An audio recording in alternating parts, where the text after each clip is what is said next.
அண்மை செய்தியை பார்த்துக் கொண்டிருக்கிறோம். அன்புமணி ராமதாஸின் ஆஸ்கர் அவார்டு விமர்சனம் தொடர்பாக அன்பில் மகேஷ் கருத்து ஒன்றை தெரிவித்திருக்கிறார். அதில் அன்புமணி நாகரிகம் இல்லாமல் பேசுவதாக அன்பில் மகேஷ் தெரிவித்திருக்கிறார். கரூர் கூட்ட நெரிசல் சம்பவத்தில் பாதிக்கப்பட்டவர்களை சந்தித்த போது தேம்பி தேம்பி எழுத அமைச்சருக்கு ஆஸ்கர் விருது கொடுக்கலாம் என்று அன்புமணி தெரிவித்திருந்தார். இது தொடர்பான கூடுதல் விவரங்களோடு இணைகிறார் எமது செய்தியாளர் பாண்டியராஜன். வணக்கம் பாண்டியராஜன், உங்களிடம் இருக்கும் தகவல் சொல்லுங்கள். கரூரில் விஜயனுடைய தேர்தல் பரப்புரையில் கலந்து கொண்டு உயிரிழந்தவர்களை பிணவரையில் பார்த்ததன் பிறகாக அமைச்சர் அன்பில் மகேஷ் அவர்கள் கதறி அழக்கூடிய அந்த காட்சிகள் உருவாகி இருந்தது.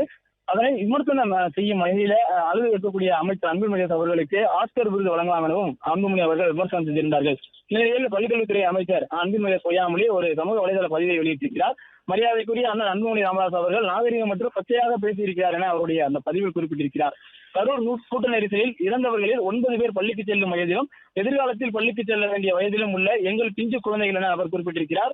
அவர்களை என்னுள் ஒருவராக கருதுவதாகவும் என்னை மக்களில் ஒருவராக கருதுவதாகவும் அன்பில் மகேஷ் பொய்யாமொழி அவர் குறிப்பிட்டிருக்கிறார். ஆறுதல் தேடும் கோடி மனங்களில் நானும் ஒருவன் எனவும் எங்கள் தலைவர் மாண்புமிகு முதலமைச்சர் அவர்கள் சொல்வது போல எந்த தலைவரும் தன் ஆதரவாளர்கள் இறப்பதை விரும்ப மாட்டார் எனவும் அன்பில் மகேஷ் அவர்கள் குறிப்பிட்டிருக்கிறார்கள். தலைவரின் வழியில் பயணிக்கும் நாங்கள் மக்களின் பக்கம் நிற்கிறோம் எனவும் ஆறுதல் தெரிகிறோம் எனவும் அன்பில் மகேஷ் பொய்யாமொழி அவர்கள் தெரிவித்திருக்கிறார்கள்.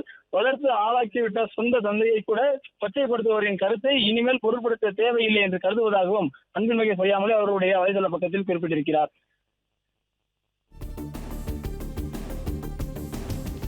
நன்றி பாண்டியராஜன், உங்கள் தகவல்களுக்கு. பிளே ஸ்டோர் மற்றும் ஆப் ஸ்டோரில் இருந்து பாலிமர் செயலியை QR கோடு மூலம் பதிவிறக்கம் செய்யுங்கள். செய்திகளை உடனுக்குடன் பெறுங்கள்.